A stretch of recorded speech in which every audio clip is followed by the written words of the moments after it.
You know, the discovery of Tutankhamun's tomb in the Valley of the Kings near Luxor, Egypt, is something straight out of an Indiana Jones movie. It's incredible. This valley, right on the west bank of the Nile opposite Luxor, which was ancient Thebes back in the day, was like the Beverly Hills of burial sites for Egypt's pharaohs during the New Kingdom period, from the 16th to the 11th centuries BCE. They chose it for its secluded, almost hidden location. It's like they wanted to keep it a secret from tomb raiders. By the time they buried Tutankhamun there, around 1323 BCE, it was already pretty crowded with royal tombs. Enter Howard Carter, this British archaeologist, who had this gut feeling that the valley still had secrets to reveal, despite what other experts thought. He was like a detective on a mission, funded by Lord Carnarvon, an English earl with deep pockets and a taste for adventure. And then, boom. On November 4th, 1922, Carter's team hit the jackpot. They found steps leading to Tutankhamun's tomb, KV62. This was a game-changer, and the result of Carter's unyielding determination. The excavation was like a scene from a thriller. They first cleared a staircase and then found this sealed entrance with the Royal Necropolis seal. It was like a sign saying, "Yes, there's something amazing here." Carter was super meticulous, recording every single detail and snapping pictures like there was no tomorrow. When they got through the entrance, they found themselves in this antechamber that was like a treasure-filled room of wonders with chariots, beds, chairs, and all sorts of ritual objects. It was all a bit chaotic, which made them think that some ancient robbers had a go at it not once, but twice. But wait, there's more. Next to this antechamber was this smaller room called the Annex, stuffed to the brim with all sorts of goods. Then, the main event, the burial chamber. This was where the sarcophagus and Tutankhamun's mummy were. Talk about an awe-inspiring sight. And as if that wasn't enough, there was another room, the treasury, filled with precious objects meant for the afterlife. The array of artifacts they found there gave us this incredible glimpse into what life was like during the 18th dynasty of ancient Egypt. The tomb was smaller and less showy than others in the valley, but what made it stand out was how untouched it was, aside from the earlier robberies. This discovery was a goldmine for Egyptologists. It was like they hit the jackpot in understanding the burial customs, art, and day-to-day items from that era. The whole thing, I tell you, it was just out of this world. Now, the real showstoppers in there were Tutankhamun's solid gold coffin and that iconic gold funerary mask. You know the one, right? It's practically the face of ancient Egypt, decked out with lapis lazuli, quartz, and other colorful stones. Pure artistry. And let's not forget about the 6 chariots and those fancy thrones. They were like the Bentleys and thrones of their time, showing off the incredible craftsmanship and tech skills of the ancient Egyptians. But wait, there's more. The bling in that tomb would make any jewelry enthusiast green with envy. We're talking necklaces, bracelets, rings, amulets, all made from gold and precious stones. And then there were toys and games like the Senate board game, which give us a glimpse into the fun side of royal life back then. What's really mind-blowing is how intact everything was. Sure, some ancient tomb raiders tried to crash the party, but they didn't get far, and most of the treasure was left just as it was. The dry Egyptian climate and the sealed tomb did a fantastic job preserving everything, including organic stuff like wood, textiles, and leather. Now, the big guy himself, Tutankhamun, was resting in 3 coffins, nested like Russian dolls. The innermost one, solid gold. Talk about resting in style. His mummy was in pretty good shape too, which was great for the scientists. They went full CSI with CT scans and DNA testing on him. These scans showed us what he looked like and gave us the lowdown on his health. Plus, the DNA tests confirmed his royal lineage and even gave us hints about what might have caused his untimely death. Everything from genetic diseases to malaria has been on the table. So when you look at everything in that tomb, it's like a window straight into the world of ancient Egypt. It's a treasure trove of information about how they lived, what they valued, and even how they viewed the afterlife. The discovery of Tutankhamun's tomb isn't just a chapter in a history book. It's a cornerstone in our understanding of one of the most fascinating civilizations in history. Let's dive into this whole pharaoh's curse thing with Tutankhamun's tomb. It's like something out of a Hollywood script, but it's been part of the Tutankhamun story since 1922. This curse tale has become just as famous as the actual archaeological facts. So, what kicked off this legend? Well, it started with some pretty eerie coincidences. The big one was the death of Lord Carnarvon, the guy who funded the whole excavation.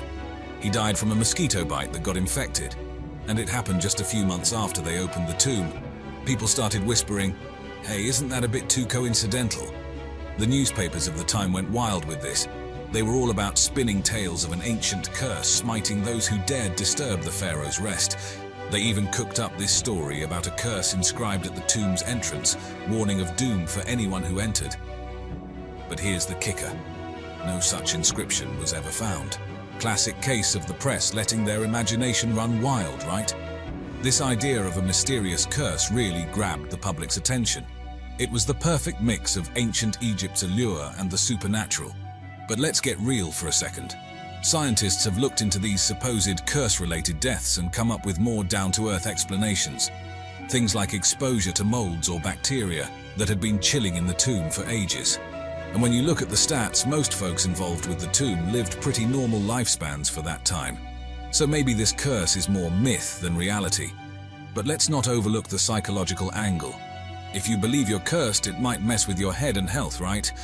Now, despite all the spooky curse talk, the discovery of Tutankhamun's tomb is a massive deal in Egyptology. It's given us an unmatched look into the burial practices and life of the ancient Egyptian pharaohs. The cultural impact of this curse legend is huge. It's influenced art, literature, even movies, fueling this whole Egyptomania thing. The story often overshadows the real historical and archaeological significance of Tutankhamun's find. And let's not forget the artifacts from the tomb. They've been toured all over the world, drawing crowds by the millions. The tomb itself, out there in the Valley of the Kings, has become a major tourist spot, partly because of the enduring fascination with this supposed curse. So there you have it, the tale of the Pharaoh's curse, part myth, part media frenzy, and a whole lot of cultural fascination. So let's talk about the Sumerian king list. It's like a hit list of ancient rulers, but with a twist. This thing is not just a boring roll call of names, it's a fascinating mix of myth and recorded history, giving us a peek into how the ancient Sumerians saw their past.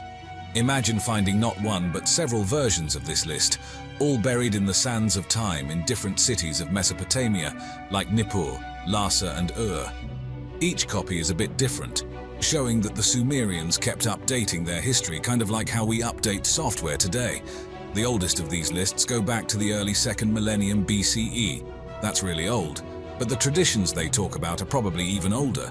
Now, these lists were written in Sumerian, an ancient language that was to the Sumerians what Latin was to medieval Europe, and they wrote it in cuneiform, a script made up of wedge-shaped marks on clay tablets. Think of cuneiform as the Sumerians' version of a keyboard, but way more artistic. Let's dive into the content. The king list starts off with these legendary, almost superhero-like kings from way back, even before the Big Flood. We're talking about kings like Alulim and Alalngar from Eridu, which was like the New York City of ancient Mesopotamia. These guys supposedly ruled for thousands of years. I mean, talk about long-term reign. But then as you move down the list, things get more real. It shifts to kings who are more historical, with more reasonable reign lengths. We even have big names like Gilgamesh of Uruk. Yeah, the guy from the Epic of Gilgamesh. He's part history, part legend. This list is not your average historical record. It's a mix of myth and reality, and let me tell you, it makes for a fascinating read. The early parts of this list are like something out of a fantasy novel, with kings who reigned for thousands of years. Can you imagine? We're talking about reigns longer than entire civilizations. But here's the thing. As you go further down the list, it starts sounding more like a history book. You've got kings whose names pop up in the archaeological records, and their reigns are a lot shorter, more believable. It's like the Sumerians were trying to tell us that their history is a blend of legend and fact, which is pretty mind-blowing if you think about it. They saw time as this continuous thread weaving together the mythical and the historical. Now, for historians and archaeologists, this list is both a goldmine and a puzzle. The mix of myth and history makes it tricky to use as a straight-up historical record. I mean, how do you separate fact from fiction when your source material reads like a blend of both? It's like trying to piece together a jigsaw puzzle without the picture on the box. And about those super long reigns, most scholars think they're symbolic, not literal. Maybe these impossibly long reigns were a way for the Sumerians to say, hey, these kings were really powerful, almost like gods. It's their way of showing respect and awe for these ancient rulers. But here's where it gets even more complicated. The king list doesn't always match up with other historical records. There are differences in the names, the order of the kings, and how long they ruled. It's like every version of the list is telling a slightly different story, which makes putting together a clear timeline of Sumerian history a real challenge. Despite all this, the king list is a treasure trove of information. It gives us a peek into how the Sumerians viewed their own history, their kings, and even their place in the universe. It's not just a list of names and dates, it's a story about power, religion, and society in one of the world's oldest civilizations. This list is a crucial piece in the puzzle of Mesopotamian history. It's like a guidebook to understanding the political, cultural, and religious fabric of early societies in Mesopotamia. So while it might be a bit of a headache for historians to figure out, the Sumerian king list is an invaluable key to unlocking the secrets of the ancient world. Advanced civilizations that existed before humans. The theory of a prehistoric global civilization. This isn't just your everyday history lesson, it's a journey into a world of ancient enigmas and archaeological puzzles. So picture this, a global advanced civilization that existed way back in prehistoric times. We're talking about a civilization that might have spanned the globe, leaving its mark on various cultures and continents. The idea is that remnants of this lost civilization can be found in the striking similarities among ancient structures and myths from different parts of the world. Now let's zoom in on the evidence that gets everyone talking. Think about those massive stone circles at Stonehenge, the awe-inspiring pyramids of Egypt, and the mysterious temples scattered across South America. Some folks look at these marvels and say, hey, there's no way these were all coincidences or independent inventions. They argue that the similarities in construction techniques, architectural styles, and even the astronomical alignments point to a shared source of knowledge, possibly an advanced culture with technology and understanding that might rival or even surpass what we know today. But hold on, not everyone's on board with this idea. Mainstream scholars, the folks who spend their lives digging through the past, have a different take. They say, wait a minute, these similarities? That's just convergent cultural evolution. In simpler terms, they believe that different societies, facing similar challenges and environments, naturally came up with similar solutions. It's like different chefs in different kitchens cooking up similar recipes because they have the same ingredients. But the theories don't stop there. Some go even further, suggesting that maybe, just maybe, this ancient civilization had a little extraterrestrial help. Could it be that ancient aliens gave our ancestors a cosmic nudge, sharing knowledge and technology? It's a theory that's as wild as it is fascinating. And then there's the mythological angle. Across the world, from the legends of Atlantis to the stories of Lemuria and Mu, we find tales of lost civilizations, sunken continents, and advanced societies. Could these be more than just stories? Could they be echoes of a forgotten chapter in human history? So what's the truth? Did a global advanced civilization once walk the Earth? Or is it all just a mix of coincidence, independent innovation, and a sprinkle of human imagination? The debate rages on. All right, let's take a cosmic journey to explore one of the most mind-boggling mysteries out there, the Dogon people and their incredible knowledge of the Sirius star system. Picture this, an ethnic group in Mali, Africa, with astronomical insights that seem way ahead of their time. It's a story that's as intriguing as it is puzzling. Now, the Dogon, they're known for their deep understanding of the stars, especially Sirius, which is actually a star system, not just one star. What's wild is that they knew about Sirius B, a companion to Sirius, which you can't even see without a telescope. And they even talked about a third star, Sirius C, way before modern astronomers confirmed its existence. This is like having a secret cosmic map in your backyard without any high-tech gadgets. But how did they know all this? Well, this knowledge came to light thanks to French anthropologists Marcel Griaule and Germaine Dieterlen back in the 1930s and 1940s. They spent a lot of time with the Dogon and came back with stories that left everyone scratching their heads. The thing is, some folks think maybe the anthropologists got a bit carried away or misinterpreted the Dogon's symbolic stories as literal astronomical facts. Here's where it gets even more interesting. Some people think the Dogon's knowledge is so out there, it must have come from an advanced ancient civilization or maybe even extraterrestrial beings. But most experts lean towards a more down-to-earth explanation, like the Dogon picking up this info through contact with other cultures or astronomers. The Dogon's fascination with Sirius isn't just about stars, it's deeply woven into their culture, their art, their entire worldview. Sirius plays a starring role, pun intended, in their creation myths and big ceremonies like the Sigui Festival, which is this grand event that happens every 60 years. And let's not forget the bigger picture. The Dogon are known for their rich culture. We're talking stunning art, complex social structures, and seriously impressive architecture. All of this gives us a fuller picture of how they view the cosmos. Going on a journey through time and myth to explore some of the most captivating and mysterious ancient civilizations ever spoken about: Hyperborea, Mu, and Lemuria. These places are more than just legends. They're like whispers from a past that might have been, filled with secrets and wonders. First up, Hyperborea.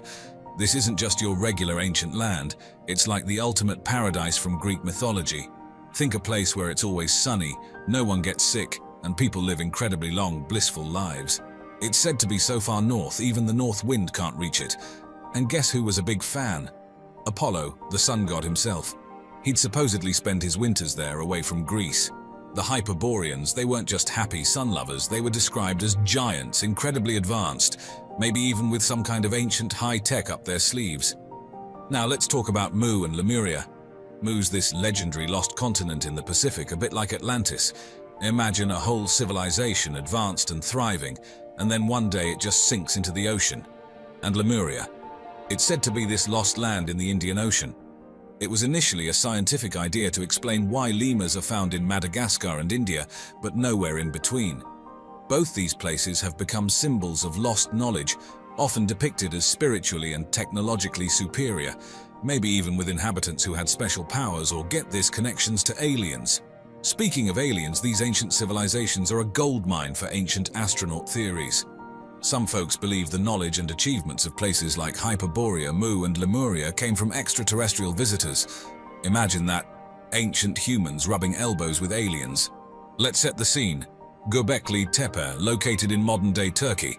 This place is ancient, and I mean really ancient. We're talking about a site that dates back to around 10,000 BCE. To put that into perspective, it's older than Stonehenge and the Egyptian pyramids. That fact alone is enough to make any history buff do a double-take. But what's truly mind-boggling about Göbekli Tepe are the megalithic structures found there. These aren't just a bunch of old rocks. They are sophisticated constructions with massive stone pillars arranged in circles. Each pillar is intricately carved with animal figures and abstract symbols, showing a level of artistic skill that's way ahead of its time. Now, here's where it gets even more intriguing. The discovery of Göbekli Tepe suggests that our ancestors were not just simple hunter-gatherers at the time. The level of organization and craftsmanship needed to build this place implies that they had social structures, specialized skills, and maybe even some form of spiritual or ritualistic practices, far more advanced than what we previously thought possible for that era. And guess what? This site was intentionally buried. Yes, you heard that right. Around 8000 BCE, for reasons still unknown, these people buried the entire complex. This act adds a layer of mystery to Göbekli Tepe. Was it a sacred act? A protective measure? We're still trying to piece that puzzle together. The implications of Göbekli Tepe are huge. It's making us question the timeline of civilization as we know it. It's like finding a hidden chapter of human history, one that could change the narrative of our evolution from primitive wanderers to sophisticated societies. But hold your horses. There's more. Some theorists even speculate that Göbekli Tepe's creation was influenced by extraterrestrial visitors. They argue that the astronomical alignments of the pillars and the advanced knowledge required to build such a site hint at otherworldly inspiration. While mainstream archaeology doesn't support this, it's a theory that stirs the imagination. And now going underwater, diving deep into the mysterious civilization of Dwarka. Picture this, a city so grand and mystical it's been the talk of ancient Indian legends and modern archaeology alike.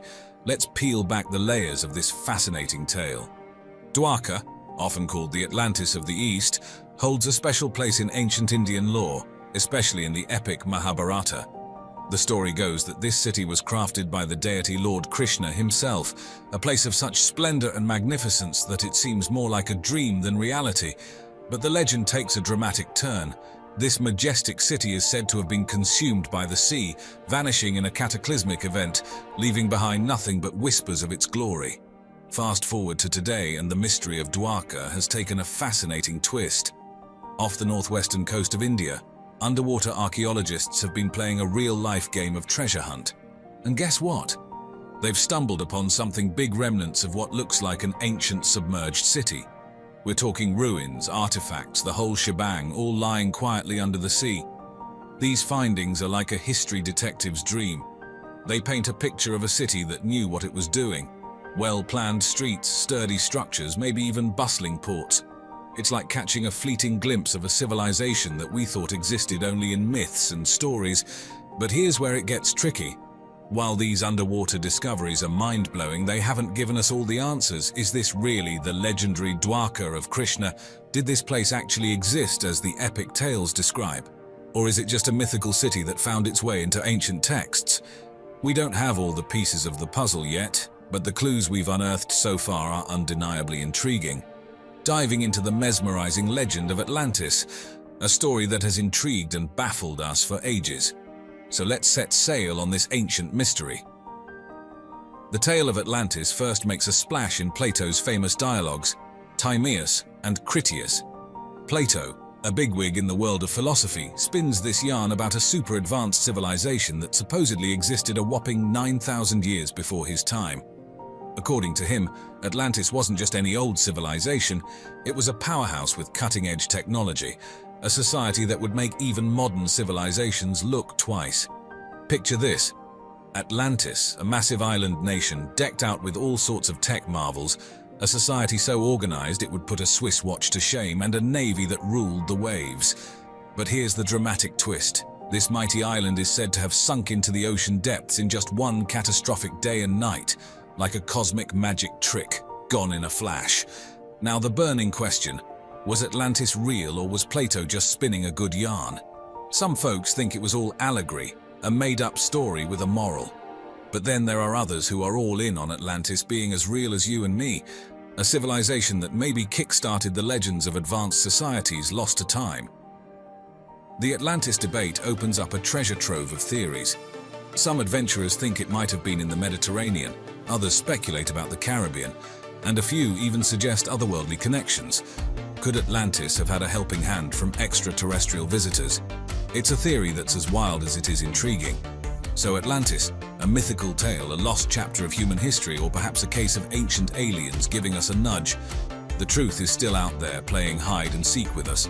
But one thing's for sure, the story of Atlantis isn't just a tale of the past, it's a beacon, lighting up our imagination and our quest for answers.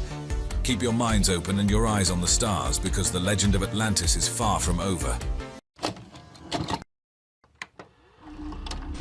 I think we're getting very close to rediscovering some of the things that our ancient ancestors were up to. And so through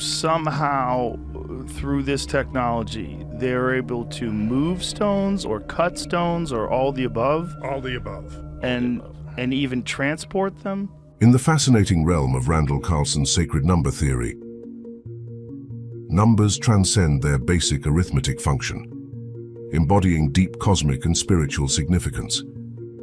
This theory, interwoven with the principles of sacred geometry, posits that certain numbers and the geometric patterns they represent hold a universal, almost mystical quality, observable in nature, ancient architecture, and cosmology. A cornerstone of this theory is the examination of specific numbers that recur with astonishing frequency across various natural, architectural, and astronomical contexts. Take the number 108, for instance. In Hinduism, it's considered sacred, and in astronomy, it's intriguingly represented as the approximate distance ratio. The distance from the Earth to the Sun is about 108 times the Sun's diameter, and the distance from the Earth to the Moon is roughly 108 times the Moon's diameter. This pattern appears too frequently to be mere coincidence, according to Carlson's theory, suggesting an underlying cosmic order. Carlson's theory further delves into the realm of sacred geometry, exploring how shapes like the flower of life, the Fibonacci spiral, and the golden ratio, approximately 1.618, are fundamental to understanding the structure of the universe. These patterns are found everywhere in nature, from the arrangement of leaves on a stem to the spirals of galaxies. The golden ratio, in particular, is seen in the proportions of the Parthenon in Greece and the Great Pyramid of Giza, indicating that ancient architects might have employed these as sacred proportions to mirror the harmony found in nature. In exploring ancient architectural marvels, Carlson points out how these structures were often aligned with astronomical phenomena. For example, the Great Pyramid of Giza aligns with the cardinal points of the compass, while Stonehenge aligns with the solstices. These alignments are not arbitrary but deliberate, indicating a sophisticated understanding of celestial movements. This knowledge, coupled with the use of sacred numbers in their design, suggests that these ancient structures were more than just physical edifices. They were constructed with a deep understanding of and connection to the cosmos. Moreover, Carlson's theory touches upon the idea that ancient civilizations might have encoded this knowledge of sacred numbers and geometry into their myths and religious texts. This idea proposes that stories and symbols from ancient texts are not just folklore or religious dogma, but are allegorical representations of profound scientific and astronomical knowledge. Venturing further into Randall Carlson's exploration of sacred numbers, we enter the realm of sacred geometry, a concept that suggests the universe itself is constructed on geometric principles. This intriguing notion posits that certain geometric shapes and patterns are foundational to the physical world. From the microcosm of atomic structures to the macrocosm of galaxies. Central to the idea of sacred geometry is the concept of the Fibonacci sequence and the golden ratio. Often symbolized by the spiral pattern seen in galaxies, hurricanes, and even the structure of DNA. The Fibonacci sequence, a series of numbers where each number is the sum of the two preceding ones, manifests in the natural world in surprising ways. For instance, a pattern of seeds in a sunflower follows this sequence, leading to the formation of a spiral that adheres to the golden ratio. Carlson's theory explores how this ratio, approximately 1.618, is not just a mathematical curiosity, but a fundamental characteristic of the universe. This divine proportion is found in the shells of snails, the structure of human faces.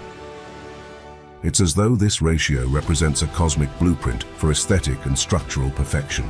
In the realm of astronomy, sacred geometry is evident in the orderly patterns of planetary orbits and the distribution of galaxies in the cosmos. The intricate dance of celestial bodies follows predictable geometric paths, suggesting a harmonious and orderly universe that resonates with the principles of sacred geometry. Delving deeper into Randall Carlson's sacred number theory, we encounter the mesmerizing world of ancient civilizations and their seemingly intentional alignments with cosmic phenomena. This segment explores how various ancient structures around the world are not just feats of architectural grandeur, but also sophisticated astronomical observatories, revealing a profound understanding of celestial mechanics. One of the most iconic examples is the Great Pyramid of Giza in Egypt. According to Carlson's theory, this pyramid is not only a marvel of engineering, but also a structure deeply embedded with astronomical significance. The pyramid's sides are closely aligned to the cardinal points of the compass, and the structure's dimensions are said to be a scale model of the Earth, incorporating the sacred numbers and geometrical patterns reflective of the cosmos.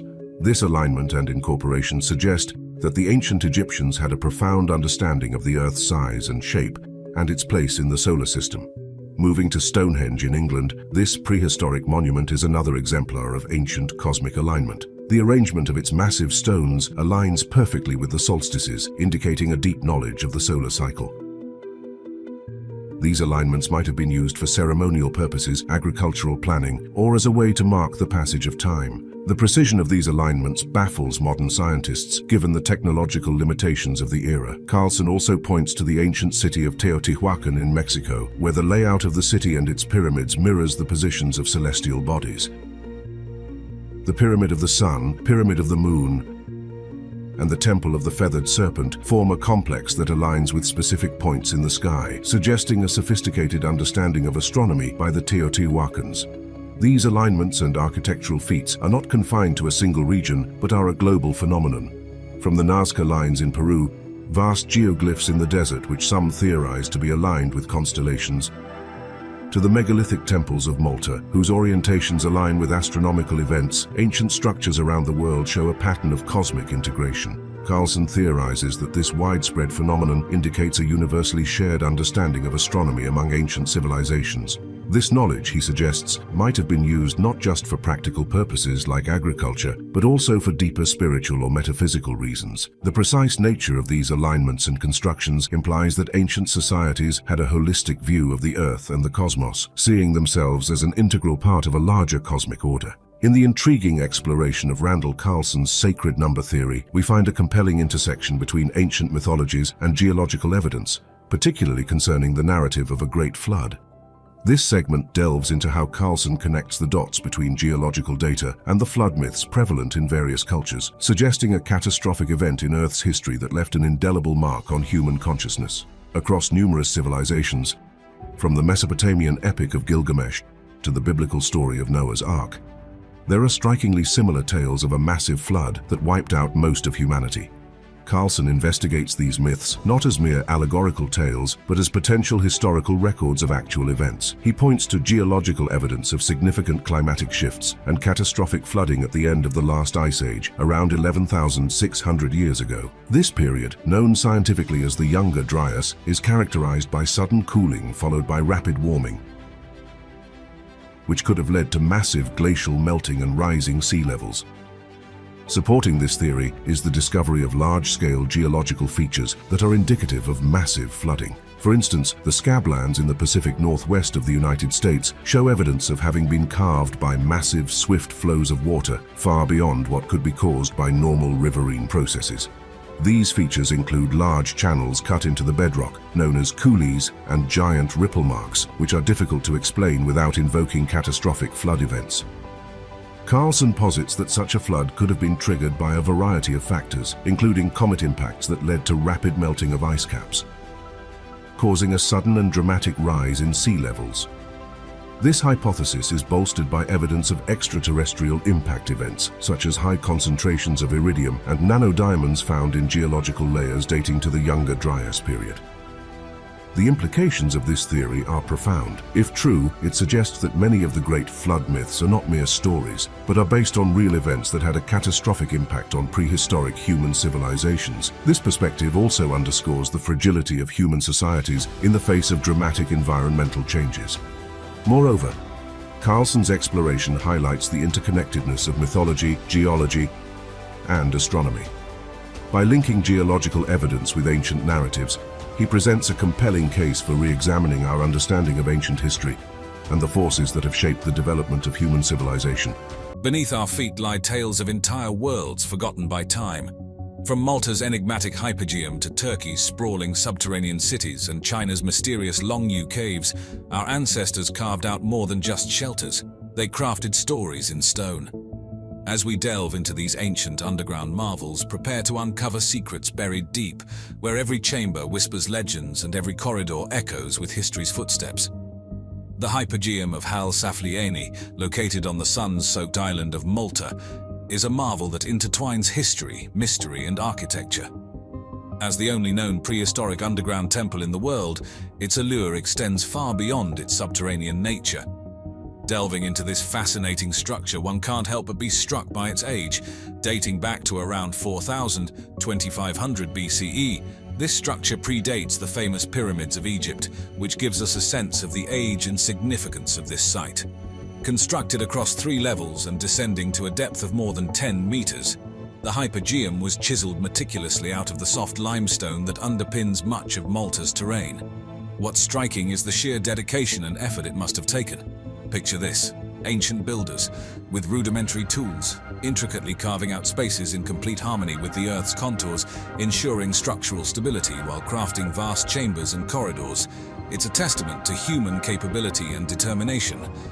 But it wasn't merely an architectural project. The hypogeum's primary purpose was spiritual. Serving as both a sanctuary and a necropolis, it was a sacred space where the living communed with the departed. Over 7,000 human remains have been discovered within its chambers, suggesting that it played a significant role in the burial rituals of the Maltese temple period. And here's where it gets even more intriguing. Among the remains, archaeologists discovered unique spiral carved patterns and intricate red ochre paintings. These art pieces hint at a rich tapestry of beliefs, possibly linked to the cycle of life and death or the celestial movements. One of the most fascinating chambers within the hypogeum is the oracle chamber. This chamber possesses unique acoustic properties. A word uttered softly within its confines resonates and amplifies throughout the entire complex. Some believe this was purposefully designed to evoke a sense of the supernatural, where the voices of priests or oracles would boom mystically, reverberating with divine intensity. Amidst these wonders lies the Holy of Holies, a chamber showcasing a detailed reproduction of the exterior of a megalithic temple. This mimicking of external temple architecture in an underground environment raises questions about the cultural and spiritual practices of the temple builders. Were they replicating the above-ground temples as a symbolic gesture, or was it an attempt to merge the worlds of the living and the departed? Though the hypogeum is a treasure trove of history and culture, much about it remains shrouded in mystery. Numerous questions persist about its builders, their lives, their spiritual beliefs, and the societal significance of this grand subterranean temple. And as we delve deeper into its chambers, we realize that the hypogeum is not just an ancient relic. It's a doorway, beckoning us to step in and journey through millennia of human endeavor, belief, and ingenuity. Nestled within the historical region of Cappadocia in Turkey, there's an underground marvel that redefines our understanding of ancient human settlements: the subterranean city of Derinkuyu. Unlike any conventional city, Derinkuyu challenges the vertical dimension, plunging deep into the heart of the earth rather than sprawling across its surface. Imagine, if you will, a vast underground network, complete with tunnels, chambers, and vents, all meticulously carved out of the soft volcanic rock that characterizes Cappadocia's landscape. This is no mere underground hideaway. Derinkuyu is an intricate city that spans an astounding 8 levels deep. Its depth and complexity make it one of the largest underground settlements ever discovered. But why go underground? The initial reasons were practical. Cappadocia's unique geological formations, known as fairy chimneys, were naturally soft and easy to carve. Over time, as external threats from invaders became more prevalent, these underground havens offered the local population a secure refuge.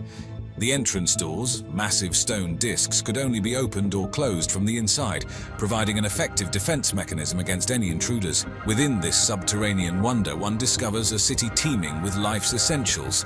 There are living quarters, stables for livestock, storage rooms, wine cellars, and even religious chambers, including churches with impressive frescoes that have withstood the test of time. Air and light are facilitated by strategically placed ventilation shafts, ensuring that even at its deepest levels, the city remained breathable and livable. A particularly intriguing feature of Derinkuyu is its sophisticated water system. Wells were not connected to the surface to prevent poisoning by any potential invaders. This means that the inhabitants had fresh water, even when under siege, enhancing the city's self-sufficiency. Moreover, the city was connected to other underground cities in the region through miles of tunnels, which hints at a level of cooperation and possibly a complex trade network between these subterranean settlements. But who were the masterminds behind this impressive city? While the earliest known mention of Derinkuyu is in ancient Greek texts, it's believed that the Hittites, an ancient Anatolian people, began its construction in the 8th century BCE. Over centuries, as various empires and groups, including the Phrygians, Persians, and early Christians, took residence in the region, they expanded and enhanced the city. Derinkuyu isn't just a marvel of ancient engineering, it's a testament to human adaptability. It challenges our contemporary notions of what a city should be and highlights the ingenuity of ancient civilizations in ensuring survival amidst external threats. As we walk its dimly lit corridors, the echoes of the past reverberate, reminding us of the lengths humanity can go to preserve and protect its own. In the serene village landscape of Longyu, Zhejiang province in China, lies an intricate puzzle that has both amazed and baffled researchers for decades: the Longyu Caves. These caves, unlike any typical natural caverns, are a testament to human determination, precision, and ingenuity. Discovered quite by accident in 1992 by local villagers, these caves were initially assumed to be an ancient quarry. But as the waters were drained and further exploration was conducted, the sheer enormity and complexity of these hand-carved caves began to emerge. Today, 24 caves have been uncovered, though there's speculation that many more might be hidden beneath the surface. Each of the discovered caves is massive, averaging about 1,000 square meters in size, with heights reaching up to 30 meters. Now, what's truly remarkable about these caves isn't just their size, but the precision with which they've been carved. The walls, ceilings, and pillars are uniformly leveled, with differences in height as minute as a single millimeter. This suggests that the architects behind these caverns had an acute sense of detail and access to sophisticated tools and techniques. Adding to their intrigue, the walls of the Longyu Caves are covered with intricate carvings and chisel marks, which are so uniform they give the impression of being molded by machines. Yet these caves are believed to date back to at least 2,000 years, making the existence of such machinery an impossibility by our current understanding. The mystery deepens when we consider the sheer volume of rock that had to be removed to create these caverns. Estimates suggest that over 1 million cubic meters of rock were excavated. Where did all this material go? There's no evidence of such vast amounts of debris in the surrounding areas. Another puzzle is the purpose behind these caves. While many ancient underground sites around the world served as tombs, religious sites, or shelters, the Longyu Caves don't seem to fit any of these categories. There are no historical records, inscriptions, or artifacts that provide a definitive answer. Waterproofing is another impressive feature of the Longyu Caves. The walls have been treated with a special mixture, giving them a glossy appearance and ensuring that they're impermeable. This is a significant technological feat considering the age of these structures. As for who built them, that remains one of the greatest enigmas surrounding the Longyu Caves. While some theories suggest they might be the work of an ancient Chinese dynasty, there's no conclusive evidence to pin it on any specific group. The caves don't fit seamlessly into the architectural style or techniques of any known civilization from the region. The Longyu Caves challenge our perceptions of ancient civilizations and their capabilities. With every chiseled mark and perfectly aligned pillar, they pose questions about the knowledge and techniques of our ancestors. As we continue to explore and decipher their mysteries, these caves stand as silent sentinels of a past that's waiting to be fully understood. Tucked away in the region of Cappadocia, Turkey, lies one of the most incredible architectural wonders, the underground city of Kaymakli. While Cappadocia is already renowned for its unique rock formations and fairy chimneys, Kaymakli adds another dimension, quite literally, by plunging into the depths of the earth. The first striking feature of Kaymakli is its vastness. This ancient underground city spreads across 8 floors, although only a few are open to the public. Originally carved out of the soft volcanic rock, the city's tunnels, chambers, and air shafts form an intricate labyrinth, showcasing the advanced understanding of construction and design by its ancient builders. While many might question the purpose of constructing such a massive subterranean space, it's believed that Kaymakli primarily served as a refuge during invasions and wars. The region's history is punctuated with frequent invasions, from the Hittites to the Persians, and the underground cities like Kaymakli provided the local population with a place to hide, live, and even conduct daily activities away from prying eyes. The design of Kaymakli is both functional and strategic. Heavy stone doors could seal off corridors, making it difficult for invaders to penetrate deep into the city. Additionally, the numerous tunnels connecting different parts of the city would allow inhabitants to move freely, access resources, and communicate without being detected. Beyond just tunnels and chambers, Kaymakli was equipped with all the amenities needed to support life for extended periods. There are living quarters, stables for livestock, wine and oil presses, storage rooms, and even a church. Remarkably, the city also features ventilation shafts and water wells, ensuring fresh air and water supply for its inhabitants. These features highlight how the designers of Kaymakli not only focused on immediate protection, but also on long-term sustainability. Another fascinating aspect is the presence of communal spaces. These suggest that Kaymakli was more than just a hideout. It was a place where communities could gather, practice their faith, and conduct ceremonies. The presence of religious spaces, particularly churches, also points to the Christian community that once took refuge here, especially during the Arab-Byzantine Wars. While the history of Kaymakli and its exact timeline remain subjects of research and debate, It's undeniable that the city stands as a testament to human resilience and ingenuity. It demonstrates how, faced with external threats, communities can come together to create incredible solutions that stand the test of time. Walking through the dimly lit corridors of Kamikli, one can't help but be transported back in time, imagining the whispers of ancient inhabitants, the soft glow of oil lamps, and the profound sense of community that this subterranean marvel fostered. All right, let's talk about the Egyptian pyramids, especially the Great Pyramid of Giza. These aren't just a bunch of stone blocks stacked together. They're a mind-boggling blend of mystery, history, and some serious engineering skills. Now picture this. You're in Egypt around 2600 BCE. It's the 4th dynasty, a time when the pharaohs were really into building epic stuff. And here's the kicker. The pyramids were likely built not by an army of slaves, but by a well-organized workforce. We're talking skilled laborers who knew their stuff, fed well, and probably worked in shifts. This flips the script on how we think about ancient Egyptian society and their ability to pull off such massive projects. But how did they actually build these giant wonders? That's the million-dollar question. Historians and archaeologists have been scratching their heads over this for ages. Some say they used ramps, others think it was levers or maybe even clever water channels to move those megastones. But here's the thing, no one's found a smoking gun to prove any of these theories yet. Now let's add some recent plot twists. Archaeologists have dug up a workers' village and some ancient papyri that give us a sneak peek into how things might have been done. These finds are like ancient construction logs and lifestyle blogs rolled into one. They show us how the workers lived and hint at a pretty sophisticated management system. And get this, the pyramids, especially the big guy, the Great Pyramid, are lined up with the stars. We're talking precision alignment with Orion's belt. This tells us that the ancient Egyptians weren't just master builders, they were also stargazers and possibly deep thinkers about the cosmos. So what we've got here are not just piles of stones, but a symbol of ancient Egypt's tech savvy, their social structures and their cosmic curiosities. The more we dig into the pyramids, the more they reveal about a civilization that was way ahead of its time. They're like a 4,500-year-old puzzle that's still challenging us today. Now going underwater, let's talk about Atlantis, the legendary city Plato chatted about way back in ancient Greece. He described this place as some kind of super civilization. Think advanced tech, big ships, and a whole lot of power. But here's where it gets spicy.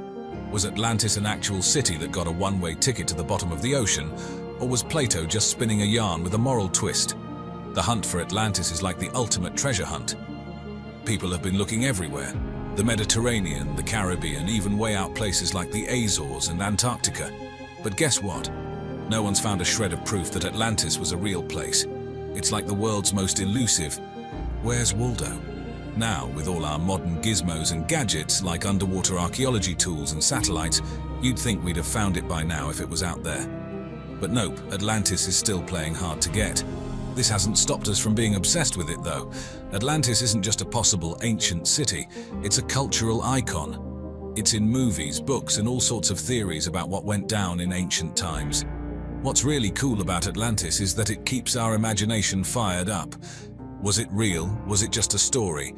Either way, it's a reminder of how fascinating and mysterious human history can be. Atlantis is like a symbol of what we know, what we don't know, and what we wish we knew about the ancient world.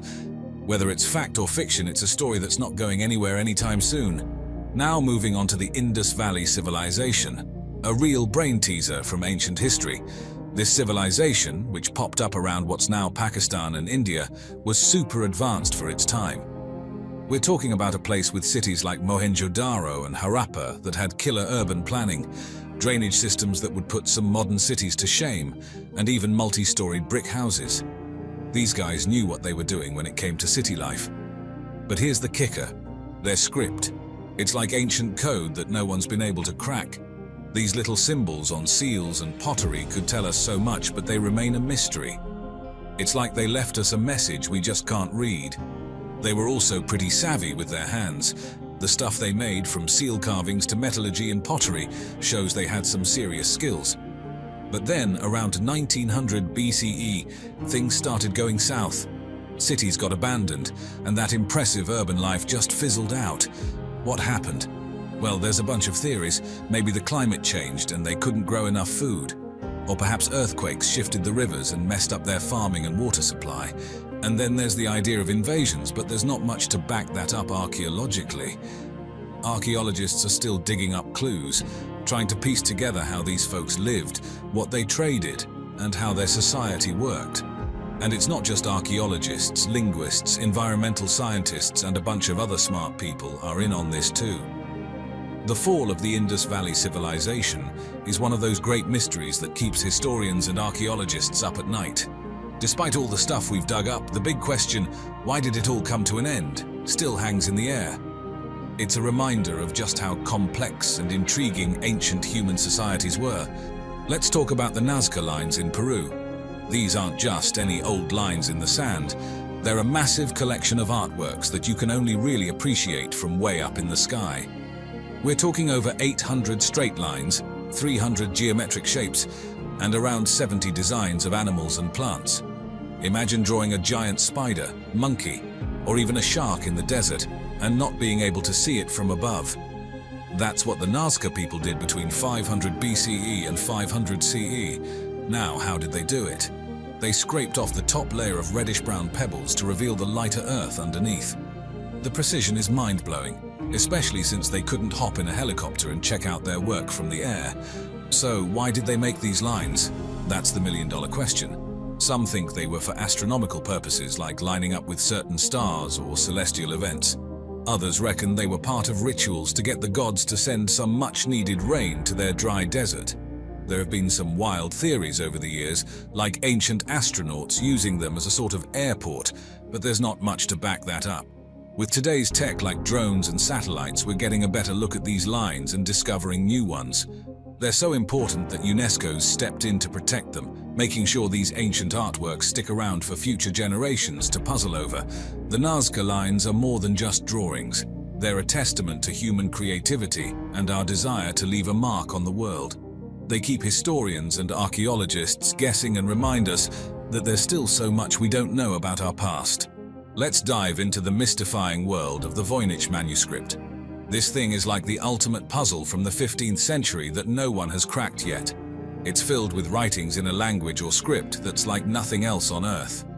Linguists, cryptographers, and even AI have taken a crack at it, but it's still as mysterious as ever. The manuscript is not just a bunch of strange text. It's got these wild illustrations, plants that don't match any known species, bizarre astrological symbols, and oddly drawn human figures doing who knows what. It's like a window into a completely different world, but without a guide to help us understand what we're looking at. The history of the manuscript is like a game of hot potato through time.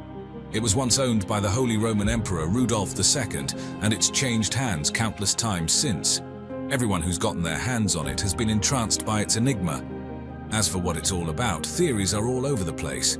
Is it a medical textbook from another world, a secret alchemical guide, or maybe the world's most elaborate prank? Nobody knows for sure. The best brains of both the past and present have tried to decode it, but it remains a stubborn mystery. The Voynich manuscript isn't just a curiosity. It's a symbol of the mysteries that our history still holds. It challenges us, teases us with its secrets, and keeps us guessing. Every page is a reminder of how much we still have to learn about our past and the depths of knowledge that remain unexplored.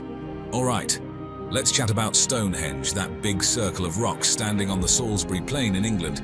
It's not just a bunch of stones, it's a prehistoric enigma that's been boggling minds for ages.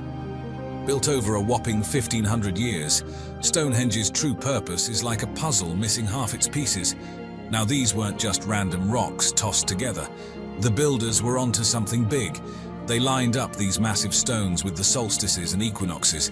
It's like they had their own ancient version of an astronomical calendar or a sky map. This suggests those ancient folks knew a thing or two about the stars. But wait, there's more. Dig a little around Stonehenge and what do you find? Human bones. This led some brainy folks to think maybe it was an ancient burial ground, kind of a VIP cemetery for the big shots of the time. There are a ton of theories out there about Stonehenge. Was it a religious site, a prehistoric party zone, a healing ground? We're still trying to piece it all together. And while we've dug up some clues, a lot about Stonehenge keeps us guessing. What's really cool about Stonehenge is how it keeps our imaginations running wild. It's not just an ancient site, it's a symbol of mystery, a reminder of how our ancestors tried to make sense of the world around them. So, while we might not have all the answers about Stonehenge, it's definitely one of those mysteries that keep the past intriguing and alive. Dive into the world of the Terracotta Army, an epic archaeological treasure that's like a time capsule from ancient China. This isn't just a bunch of statues, it's a whole army of life-size terracotta warriors buried with China's first emperor, Qin Shi Huang. We're talking thousands of soldiers, each with a unique face. No cookie-cutter molds here. These figures are a showcase of ancient Chinese craftsmanship and technology. Each warrior, from his hairstyle to his armor, was crafted with incredible detail, making the whole army not just a protective force for the emperor in the afterlife, but also a display of the empire's power and skill. But here's the kicker. The Terracotta Army is just one part of a massive complex that's like a version of the emperor's palace underground. It's all part of this grand plan to keep the emperor safe and comfy in the afterlife. A testament to the ancient Chinese beliefs about life after death. Archaeologists are still digging up new stuff there, and every find is like a puzzle piece giving us a clearer picture of ancient China. It's not just about how cool these statues look, it's about understanding the people who made them, how they lived, and what they believed. The whole Terracotta Army thing is fascinating. It's like a blend of art, history, and mystery, all wrapped up in clay. It's a reminder of how advanced and complex ancient civilizations were, and there's still so much more to learn from them. Every time you think you've got it figured out, the Terracotta Army throws another curveball your way. Droughts, a natural phenomenon often synonymous with devastation, have an unexpected silver lining: the revelation of hidden historical treasures. As water bodies recede, they occasionally unveil relics of the past that have been submerged for decades, if not centuries, offering a unique glimpse into bygone eras. A striking example of this is the Dolmen of Guadalperal in Spain.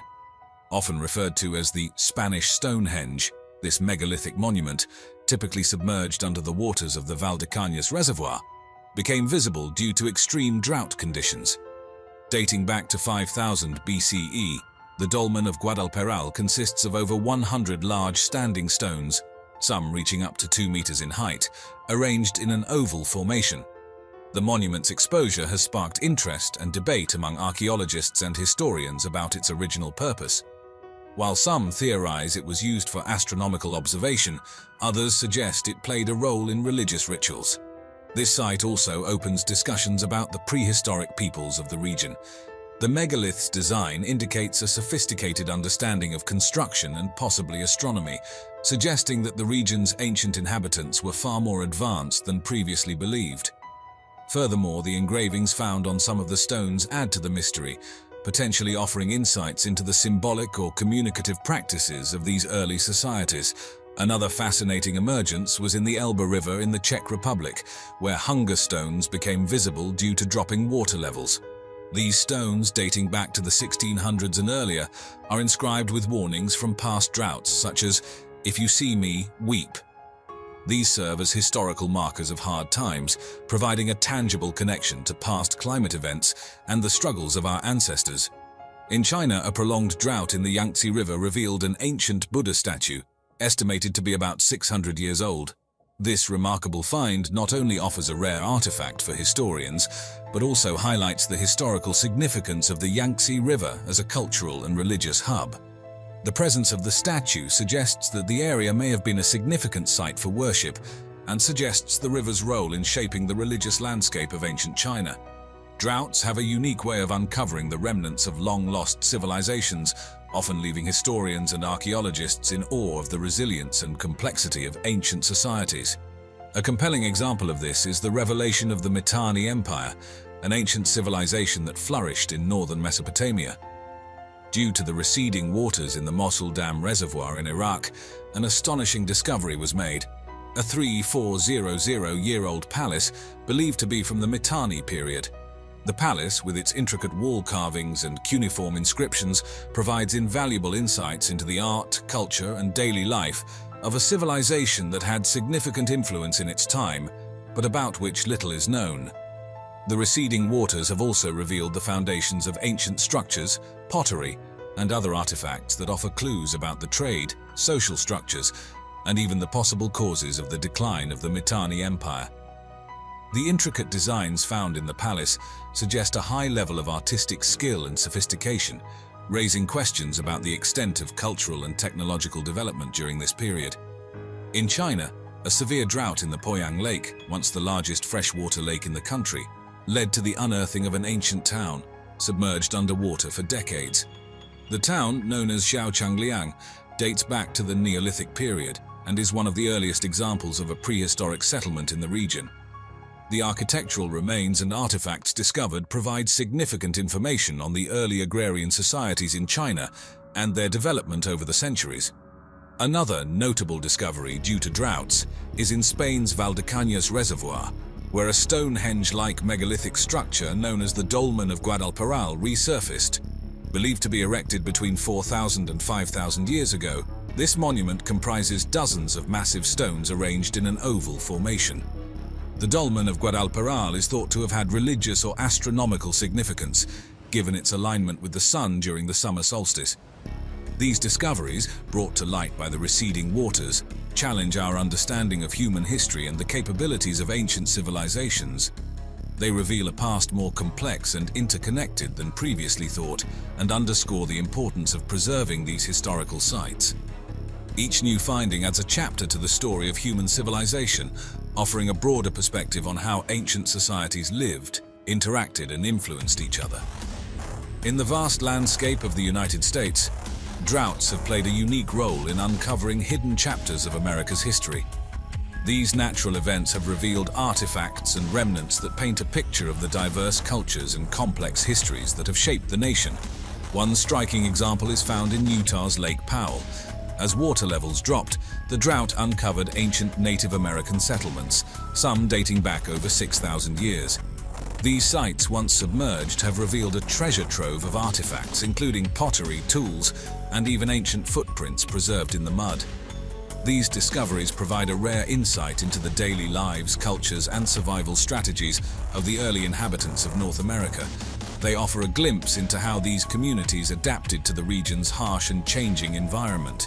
In Texas, the receding waters of Lake Whitney exposed a prehistoric Caddo Indian burial ground believed to be over 700 years old. This site, containing human remains and various artifacts, offers significant information on the burial practices and social structures of the Caddo civilization, known for their elaborate pottery and mound building. Another revealing incident occurred in the Mississippi River. A severe drought led to the discovery of a series of shipwrecks, some dating back to the 19th century. These wrecks include steamboats that once navigated the Mississippi, offering a tangible connection to the era when these vessels were vital for trade and transportation in the United States. The uncovering of these ships provides a unique perspective on the technological and economic development of the time, as well as the dangers faced by those traversing America's waterways. In California, receding reservoirs have exposed the foundations of old mining towns, remnants from the gold rush era. These ghost towns, once thriving communities, were submerged underwater for the creation of reservoirs.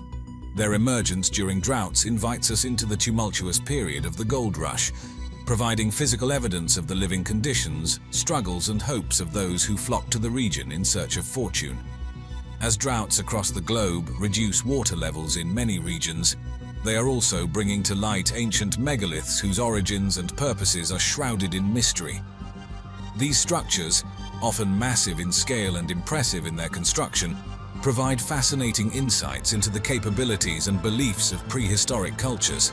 In Portugal, the receding waters of the Tagus River have unveiled a collection of rock carvings believed to be over 7,000 years old. These carvings, located in the now exposed bed of the river, depict various figures, animals, and symbols. The discovery of such carvings in a riverbed is particularly intriguing, as it suggests these artworks were created at a time when the river's course was possibly quite different, or when these areas were more accessible to ancient peoples. The purpose of these carvings remains a topic of debate among historians and archaeologists, with theories ranging from religious or ceremonial use to ancient forms of communication or storytelling. Another significant revelation comes from the Dolmen of Guadalperal in Spain, often referred to as the Spanish Stonehenge. Uncovered due to a drought-induced drop in a reservoir's water level, this prehistoric stone circle consists of dozens of megalithic stones standing upright in an oval formation. This site, believed to be constructed between 4,000 and 5,000 years ago, has sparked interest in its alignment with the sun during the summer solstice, suggesting its use in ancient rituals or as an astronomical observatory. The precise alignment and positioning of these stones indicate a sophisticated understanding of astronomy and geometry by the people who built it. These discoveries are significant for several reasons. Firstly, they push back the timeline of megalithic construction in Europe, showing that such structures were being built earlier and in more places than previously thought. Secondly, they provide evidence of the complex societal structures and spiritual beliefs of prehistoric peoples. The construction of such massive and intricately aligned structures would have required a considerable communal effort and advanced knowledge, hinting at a more sophisticated prehistoric society than often imagined. Across Europe, the phenomenon of receding waters due to droughts has led to the remarkable re-emergence of ghost villages. Settlements that were once vibrant communities, but were submerged and lost to time, only to resurface as haunting reminders of the past. These villages, often sacrificed in the name of progress, particularly for hydroelectric projects, provide a unique window into historical transitions and the lives of those who once called them home. In Italy, the village of Fabrice-di-Ca Regina, originally founded in the 13th century, became one such ghost village. Submerged in 1946 due to the construction of a hydroelectric dam, it vanished beneath the waters of Lake Vagli. However, in recent years, severe droughts have lowered the lake's water levels, revealing the eerie remains of this medieval village. Stone houses, a bridge, and even a church with its bell tower have re-emerged, almost perfectly preserved. For the descendants of the original inhabitants, the village's reappearance is a poignant reminder of their ancestral roots and the cost of industrialization. Similarly, in Spain, the droughts have unveiled the remains of old towns and villages submerged for the creation of reservoirs. One such village is Sant Romà de Sou in Catalonia, submerged in the 1960s. Its Romanesque church, dating back to the 11th century, occasionally reappears during times of drought, standing as a solitary sentinel over a once thriving community. These ghost villages also raise questions about the ecological and social impacts of dam projects. While these projects were seen as symbols of progress, providing much-needed electricity and water resources, they also led to the displacement of entire communities and the loss of historical heritage. The re-emergence of these villages invites a reflection on the balance between development and preservation,